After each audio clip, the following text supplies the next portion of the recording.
हाँ साथियों, आइए हमारे प्रमोद देहाती का चैनल में आप सबका स्वागत है। हम सबसे यही कहेंगे, हमारे प्रमोद देहाती का चैनल को सब लोग सब्सक्राइब करें और वीडियो को लाइक करें और वीडियो को कमेंट करें।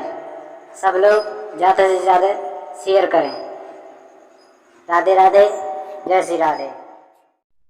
आइए भक्तों, आपके जाने पहचाने मैं विनोद यादव, गांव बादरी, विजयगढ़, अलीगढ़ के सौजन्य से प्रमोद देहाती गायक चैनल के माध्यम से आप तक पहुंचा रहे हैं और पहुंचा ये रहे हैं। लोभ क्या होता है? आदमी के अंदर बहुत चीज़ें छुपी हुई हैं। इसमें रतन भी है, इसमें चोर भी बैठे हुए हैं। नाभ रूपी शरीर है, इसमें चोर भी बैठे हुए हैं, इसमें रतन भी रखे हुए हैं। लोभ। अब चलो लोभ के ऊपर एक टॉपिक देते हैं आपको, आप तक पहुंचा रहे हैं प्रमोद देहाती गायक चैनल के सौजन्य से। लोभ और लालच। एक छोटा सा गांव था, उसमें एक व्यक्ति रहता था, विशेष लोभ करता था, बहुत लोभ करता था। क्या लोभ करता था? किसी को कुछ देना नहीं, किसी से कुछ लेना लेकिन देना नहीं, देता कुछ नहीं। लोभ। लोगों ने व्यंग में उसका नाम रख दिया दान चंद, यानी दान करता।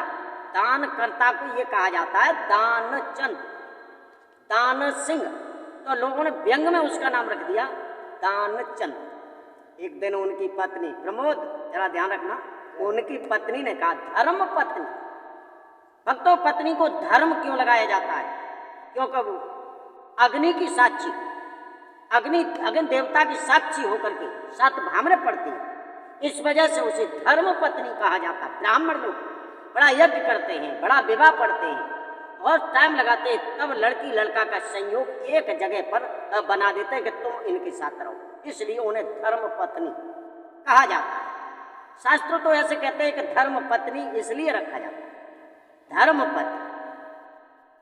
धर्म पत्नी ने कहा, तुम तो यहीं पड़े रहते हो, अरे कुछ नहीं, गंगा जी है, 12 किलोमीटर है, थोड़ी दूर है, नहाओ, कुछ तो पाप दूर हो ही जाएंगे। कहने लगे, ना तो आऊंगा, ऐसा एक नहीं दूंगा मैं किसी को। मैं पंडा मिलेंगे, पंडा, और पंडा तो ठगते ही। भाई ब्राह्मणों का मतलब क्या? ब्राह्मण तो पंडा होते हैं, वो तो अपनी दक्षिणा छोड़ते नहीं। चले 12 किलोमीटर पैदल चल के गए। अब उन्होंने घाट देखा, कौन से घाट पर नहाऊं, कहाँ नहाऊं, कैसे नहाऊं। घाट पर देखा तो पंडा बैठे। अब यहाँ बैठूंगा तो मुझे पैसे देने पड़ेंगे। चलो यहाँ से कहाँ पहुंचे? जहाँ मुर्दे जलाए जाते, उस घाट पर पहुंचे। तालचे कपड़ा उतार के तो पार पर रख दिए, डुबकी लगाई, और डुबकी लगा के जब ऊपर को हुए, सोई भगवान आ गए। कहने लगे, यजमान की जय हो। तुम कौन? दानचंद कहने लगे, तुम कौन? कुछ नहीं, पंडा हूं, यहीं पड़ा रहता हूं, जो कि यजमान आ जाता है उसी से ले लेता हूं, उसी से गुजारा करता हूं। दानचंद कहने लगा, मैं 1 टका देने वाला नहीं हूं। पंडा जी कहने लगे, नहीं देने वाले तो हम जबरदस्ती भी किसी से नहीं करते, पर भाई कुछ तो देना पड़ेगा। अगर गंगा जी में आपने डुबकी लगाई है तो कुछ तो आपको देना पड़ेगा। कहने लगे, यहाँ मेरे पास कुछ नहीं है, घर दूंगा, 1 टका दूंगा, सो भी, और घर जा करके देंगे, यहाँ पर कुछ नहीं है। पंडा जी कहने लगे, भगवान पंडा के रूप में कहने लगे, तो चलो कोई बात नहीं, घर ही दे देंगे। अब दानचंद जी घर आए। घर आने के बाद में उन्होंने भोजन किए और घर बैठे भीतर। तब तक उनकी धर्म पत्नी ने पूछ लिया, कोई मिला तो नहीं? उन्होंने कहा, कोई नहीं मिला, लेकिन एक पंडा जन कहाँ थे, बड़ो बूढ़ो सो, सड़ो सड़ाओ सो। और पंडा फिर भी आ गया एकदम। का फिर 1 टका की कह के आया हूँ, और जब आएगा तब ले जाएगा, मैं क्या मिलूंगा घर पे। तब तक कुंडी बजा दिया, आ गए भगवान। यजमान की जय हो। अपनी धर्म पत्नी से कहा, जाकर के देखना जरा कौन है। कहीं यहाँ पे हमारे वो भगत हैं दानचंद जी, एकदम कहा है, उनसे कहो किसी ब्राह्मण से वादा करके गंगा घाट पे आए, कोई 1 टका हमें दे दे। धर्म पत्नी ने जाकर के कहा, महाराज तुम किसी से वादा करके आए? किस बात का वादा? 1 टका का। 1 टका का किससे? किसी पंडा से वादा करके आए हो, वो दरवाजे पे खड़े हैं। कह दो जाकर के, दानचंद बहुत बीमार है। गई जाकर के कहने लगी, ब्राह्मण देवता जरा माफ करना, मेरे पति विशेष बीमार है। उन्होंने कहा बीमार है तो हमें थोड़ी सी नबज तो उनकी दिखवाई दो, वो कितने बीमार हैं वो हम देख ही जाएंगे। अब उनकी धर्म पत्नी अंदर गई, जाकर के कहने लगी, वो पंडा तो कह रहा है कि मैं तो दानचंद की नबज देख के और ये देख के जाऊंगा, कौन सी दवा खा रहे हैं। उन्होंने कहा तुम ऐसा करो, अब ये पंडा पीछा नहीं छोड़ेगा, ये कह दो कि दानचंद मर गए, दानचंद मर गए। अच्छा। अब अरे अरे। दानचंद की धर्म पत्नी ने जाकर के कहा, महाराज जरा माफ करना, गंगा स्नान करके आए थे और न मालूम क्या हो गया, वो खत्म।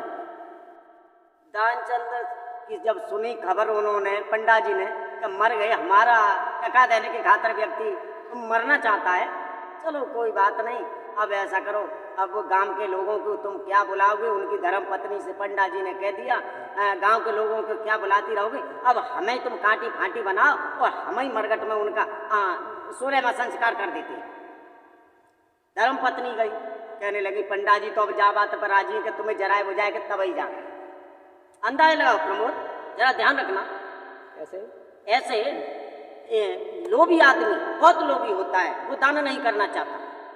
एक आदमी डूब रहा था, यानी नदी में डूब रहा था, किसी ने कहा हाथ तो डूब जाएगा, फिर डूब जाएगा, हाथ नहीं दिया उसने। हाथ क्यों नहीं दिया कि हाथ मेरा लेना ले।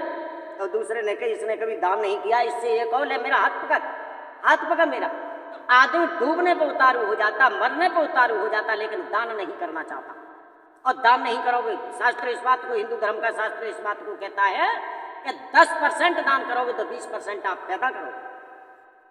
एक और व्यक्ति था, कहाँ तक रुआ जाए इस आदमी के लिए, उसका ये आलम था, अगर रिश्तेदार आ गया, एक बार भोजन करा दिया, शाम को भोजन नहीं कराता था, आ गया कोई मेहमान, भोजन कराया उसे, भोजन कराने के बाद में 2 घंटा बाद अपने पुत्र से कहा, बेटा इधर आई, हाँ बताओ पिताजी, तुम ऐसा करना, अम्मा मेहमान के जोरे बैठे हैं, वो वहाँ आके पूछना कि सब्जी क्या बने, शाम के भोजन में दाल क्या बने, सब्जी क्या बने और क्या भोजन बनना चाहिए।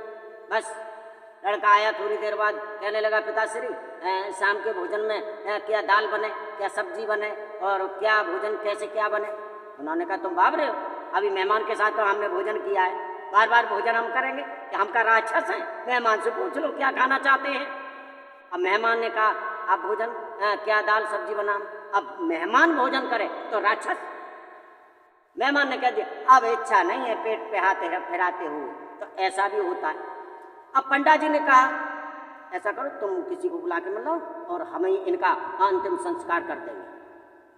पंडा जी ने उनकी काठी बनाई और लेके चल गए, राम नाम सत्य है, सत्य राम, ऐसे करके लोग जाते हैं मरघट के लिए, कहते हुए जा रहे थे, चिता में चिन गए, आग लगाने का नंबर आ गया। तब उन्होंने कहा भाई गांव के लोगों तुम अलग हट जाओ, हम एक बात दानचंद के कान में कहना चाहते हैं। गांव के लोग सब हट गए, कंडा हटा करके कान में कहा भाई तू टका मत देना, पर इतना माफ कर, जिंदा क्यों चला जा रहा है। तो मैंने कही हम फिर कोई बात नहीं, फिर हम काहे को मरे, हम तो जिंदा हैं। तो वो जिंदा मतलब कहने का मेरा मतलब यहाँ आता है दान करना चाहिए, झूठ नहीं बोलना चाहिए। दान नहीं है तो अब नहीं, फिर की कह दो, फिर नहीं है तो फिर की कह दो, फिर नहीं है तो फिर की कह दो, लेकिन ये मत कहो कि मैं मर गया, कि मैं यहाँ पे हूँ नहीं, ऐसा नहीं करना चाहिए। लालच नहीं करना चाहिए, लोभ नहीं करना चाहिए। जय श्री राधे।